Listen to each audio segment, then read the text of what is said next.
Hello there and welcome to Chapter 11 of RWR Plays TEW 2020. We are playing as WCW in 2001. We're now actually up to the end of June 2001 for Chapter 11 and another episode of Monday Nitro. Just quickly here on the screen you'll see what took place on last week's episode of the show. The main happening, of course, was after the main event when Scott Steiner addressed the rest of the Magnificent Seven as their kind of send-off for the faction, where he praised all of the members of the group with the exception of Ric Flair, who kind of turned on and blamed for the disillusion of the company, and Ric Flair ended up having to back off as the rest of the Magnificent Seven backed Steiner up. There was a couple of other things that took place. Of course, we saw the debut of the FBI. We saw Booker T phoning in and speaking to Tenay and Lawler and telling them that Scott Steiner is going to pay for what he did to his brother. We have got the fact that Shane Douglas has been named as the number one contender for the world title and will face Booker T at Bash at the Beach. And we also saw Goldberg continue to say to Shane Douglas that he's not done with him and his goons just yet. There were some other things as well. Of course, the beginning of the number one contenders tag team title tournament that took place with Team Canada defeating Ernest Miller and Ice Trade, and the Insiders taking on Bam Bam Bigelow and Canyon and beating them in our main event. And that means both the Insiders and Team Canada have advanced to the semi-final and will actually face each other in a future match.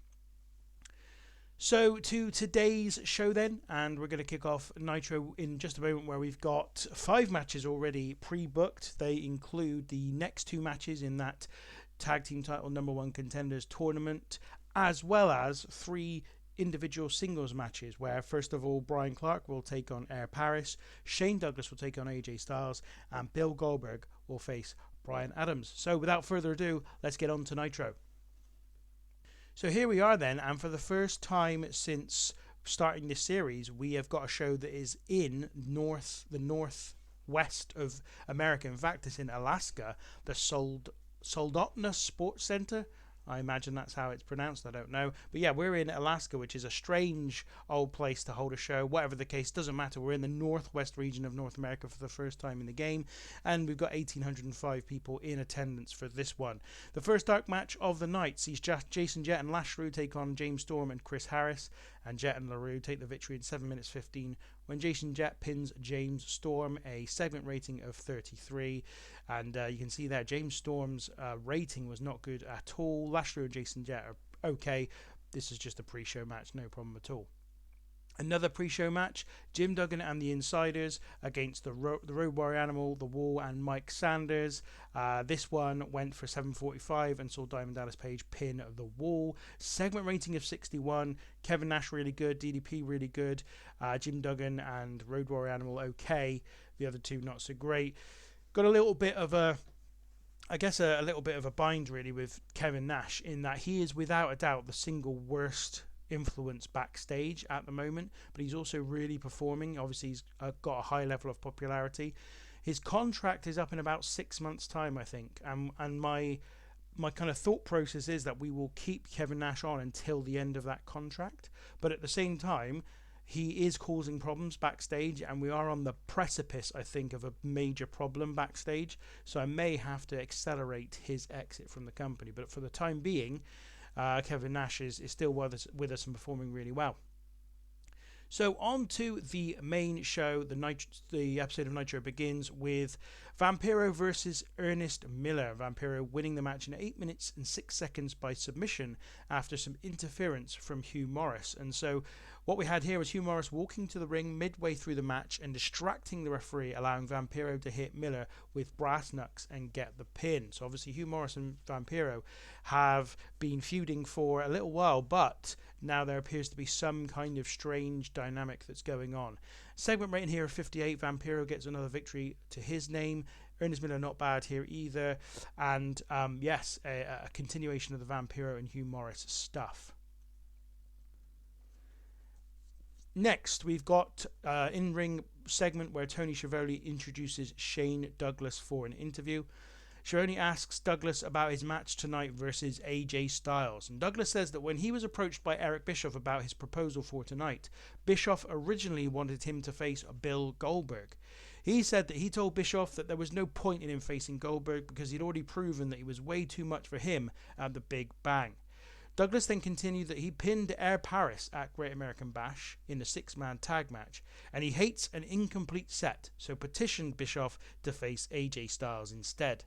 Schiavone suggests that some might see that as the franchise looking for an easy night, but Shane Douglas laughed and fired back that AJ Styles will provide him with all the competition he needs to prepare for Booker T at the Bash at the Beach. Segment rating 56, Tony Schiavone performed poorly. Douglas, though, was pretty good. I was hoping for a bit more than this. Douglas has been really good in his interview segments so far, but not so good on this occasion. Next up, we have a match in the women's title round robin, and an abysmal match. Angel Orsini defeats Jillian Hall in 5 minutes and 8 seconds. You can see here Orsini was an in-ring performance of 18, but Jillian Hall only a 9. Orsini was off her game as well, segment rating of 7. So next we have another in-ring interview where Tony Schiavone introduces Jeff Jarrett to the crowd. Schiavone says that Jarrett asked for the chance to speak to the crowd, so asks him what it is he wants to say.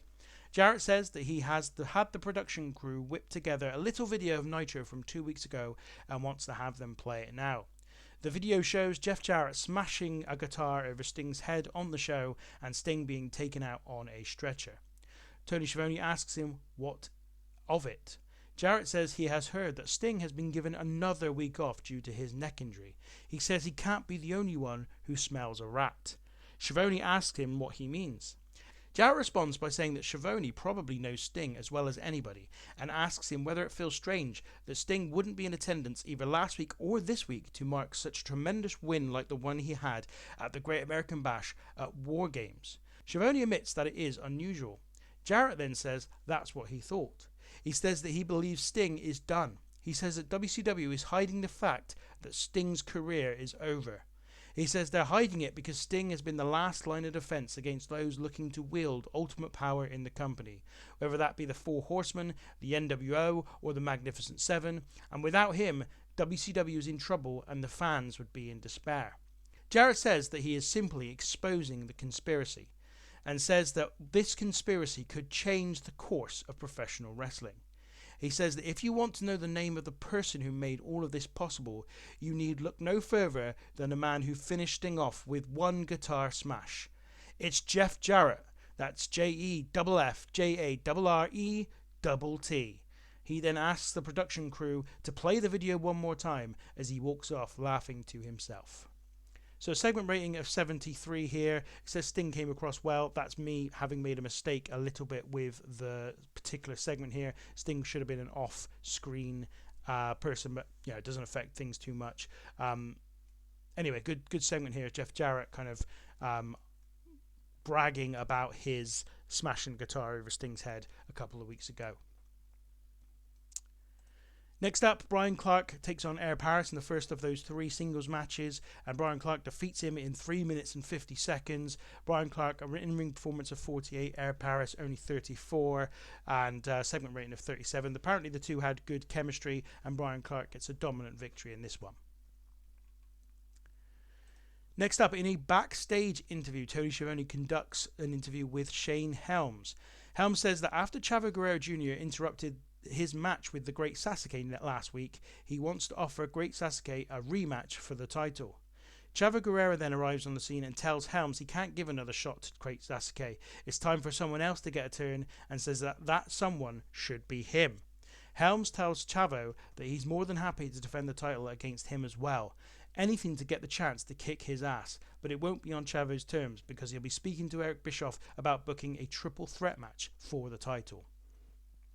So segment rating of 30 here. Shane Helms was pretty good, but Chavo Guerrero was really, really poor, and his dialogue was a mess, and he obviously brought the overall segment rating down. A 30 anyway for this one. Next, we have another match in the tag title number 1 contenders tournament, and in this one, Sean O'Haire and Chuck Palumbo defeat Mark Jindrak and Sean Stasiak in 8 minutes 51 seconds when Chuck Palumbo pins Sean Stasiak. A segment rating of 44. Palumbo and Sean O'Haire continued to perform well. Stasiak and Gingerack weren't too bad either, and actually I would have thought this would have got a slightly better rating than 44, but never mind. Sean O'Haire and Chuck Palumbo are through to the semi-final of the tag title #1 Contenders tournament. Next up, we have Tony Schiavone again backstage. This time joined by the FBI and Johnny the Bull for an interview. Johnny introduces Schiavone to his cousins, James Maritato and Frankie Cicero. I should make a note here that I've changed old Tony Mamaluke's name again, just simply because I didn't like the confusion between Tony Mamaluke and Tony Schiavone here. So we didn't mention, there was no reason why the announcers would have mentioned his name on the last show, so I figured it was fine to change his name. So his name's Frankie Cicero now. Maritato asks Schiavone if he's hooked up. Schiavone says he doesn't understand what he's talking about. Maritato responds by saying he heard the name and thought he must have been Big Tony Schiavone from New Jersey. Schiavone says that must be a different guy. James Maritato responds by saying that Johnny has told them that Schiavone is a guy to know around WCW. He asks how about they scratch Tony's back and he scratches theirs. Schiavone continues to look perplexed. Maritato says that they took care of a little situation for Schiavone. They saw him having a little trouble with the production guy earlier. Schiavone smiles and says that was just a minor disagreement about how to shoot the interviews tonight because they've not been in this building before. Maritato says they can sort the guy out for him. Schiavone says no, that's fine, we're friends, just trying to do the best job. Maritato looks a little sheepish and tells Frankie Cicero to go and get the guy. Cicero goes off screen, then brings in Terry Taylor tied up with his mouth taped. Maritato says that they apologise for any confusion and the three walk away as Schiavone looks aghast and begins to help Taylor out of his shackles. So segment rating of 25 here. James Maritato, Frankie Cicero and Johnny the Bull were all really poor here, which is disappointment. But ultimately we're just trying to introduce these two guys to the wider North American audience, given that they've mainly performed in ECW prior to this show. Next up, we get Shane Douglas versus AJ Styles in a match that goes 13 minutes and 49 seconds. Segment rating of 48 here. A little bit of a disappointment, to be honest. Shane Douglas was only a 50 and AJ Styles only a 30. And Styles has been performing pretty better than that in general in the tag matches we've had him in, so that's a disappointment. And Douglas obviously is going for the title at Bash at the Beach, so that's also a little bit of a disappointment that his rating is so low. The story of this match was that Douglas is expecting an easy victory, but Styles gives him a tough match, even on a couple of occasions coming close to upset Douglas, but ultimately Shane Douglas wins the match in the end. So yeah, segment rating of 48, a little bit lower than I'd have hoped, but anyway, the match took place and basically did what I wanted to do, which was give Shane Douglas a competitive match and give AJ Styles a little bit more of a highlight. So then we go to Tony Schiavone, but he is now in the parking lot. Mike Tenay throws to him saying he's moved locations. When the camera goes to Schiavone, he says he's made his way to the parking lot where a line of security guards have been amassed by WCW management as they are under the impression that Booker T is about to arrive in the building, and there is serious concern that he may go straight after Scott Steiner given what he said last week. Schiavone tells them that he'll bring them more as soon as Booker arrives, and he says that the Steiner Brothers match is up next. So a segment rating here of 55. Tony Schiavone wasn't great, but nevertheless still decent enough. That next match is the Steiner Brothers versus the European Union in the final quarterfinal of the Tag Team #1 Contenders tournament, and the Steiners defeat the European Union in 9 minutes 38 when Scott Steiner submitted Alex Wright. Scott Steiner was head and shoulders above everyone else in terms of in-ring. Steiner actually an 87 here. Rick Steiner 65, and Norman Smiley and Alex Wright were at poor, and both teams had great chemistry together. Steiner really shone in the match. Segment rating of 64, very decent contest altogether. I did actually consider putting this in the main event. Also, another note, obviously the European Union is Alex Wright and Norman Smiley. I've been going back and forth on what I like in terms of their name for a while, and this just felt more contemporary, at least for 2001, than some of the other kind of names that were floating around in my head and some people had suggested. So I'm going with the European Union for now. I may change it later, but it's not a major deal. It's just I wanted to give them some kind of name anyway. After this match, we get Scott Hudson in the interview position. He says that he has replaced Tony Schiavone here because Schiavone is still awaiting Booker T's arrival out in the car park. He welcomes his guest at this time, Kanyon and Bam Bam Bigelow. Hudson asks Kanyon whether he has anything to say to Tommy Dreamer, who calls Kanyon to get distracted in his tag team match last week.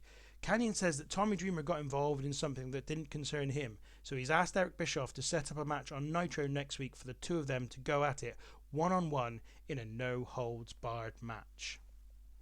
Segment rating here of 42. Kanyon worked the crowd well, apparently, and Scott Hudson improvised well as well. So maybe there's still a future for Scott Hudson in WCW, and it was a good job we kept him around because I needed somebody here to replace Schiavone for a moment. Okay, so next on the show, we have got a little bit of a time filler, a 6-man tag match, really just to get Billy Kidman and Rey Mysterio Jr. on the show. And in a decent match, the Filthy Animals have beaten Reno in 3 count in 9-16 when Rey Mysterio pins Shannon Moore. Rey Mysterio Jr. is better than everyone else in the ring, although to be honest, he's dropping a little bit at the moment. Rey Mysterio Jr. is down to a 70, and he's been higher than that in the past. It looks like Kidman and Conan. Kidman as well has dropped a little bit, and Conan 52, not bad. The other 3 are obviously not in the same league, and Reno in particular was way below everybody else's performance. Segment rating of 49. So we go back to Tony Schiavone in the parking lot, and a car arrives and Booker T steps out. Immediately the security guards surround the world champion, and Tony Schiavone pushes his way to the front and asks Booker T what he's going to do here tonight. Booker T says that everybody just needs to calm down. He says he's come here tonight to meet with Eric Bischoff, and that's it. The camera follows Booker as he makes his way into the building, and Schiavone plus the security follow him. When Booker gets to Bischoff's office, he leaves the door open, allowing Schiavone and the cameramen to follow him in. Booker slams the world title down on the desk and tells Bischoff to give him Scott Steiner. Eric Bischoff says that he can't because the championship committee has already decided that the next person who will get a shot at the world title is Shane Douglas, a Bash at the Beach. Bischoff continues that what's more, if WCW was seen to reward Scott Steiner for hurting his brother, it would incentivize others to do the same thing to get what they want. Bischoff says that he refuses to do that, but says he has a compromise.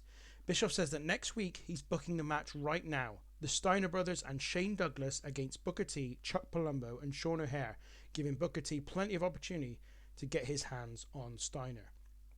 So a segment rating here of 61 and pretty decent, and we move forward with the story as Booker T wants to get his hands on Scott Steiner, but Bischoff refuses, saying that he doesn't want to incentivize others to get up to things that wouldn't be particularly good just to get what they want. After this, we go back down to the announce table where Tenay and Lawler recap the night's action and look ahead to next week's show. Firstly, the big announcement just made, Booker T will team with Sean O'Haire and Chuck Palumbo against the Steiner brothers and Shane Douglas. They also talk about the fact that Sean O'Haire and Chuck Palumbo will face the Steiner brothers in 2 weeks' time in the tag team number 1 contenders title tournament. Also on the show next week, we've got Kanyon versus Tommy Dreamer in a no-holds-barred match. The Insiders taking on Team Canada in the first semi-final of the tag team title number 1 contenders tournament. And Jeff Jarrett in action and the FBI making their in-ring debut. So this is a rating of 55 as Tenay and Lawler hype up next week's show. And so it is to our main event, where Bill Goldberg and Bryan Adams have a match. Only a segment rating of 57, which is really disappointing given Goldberg's performance of 80 in there.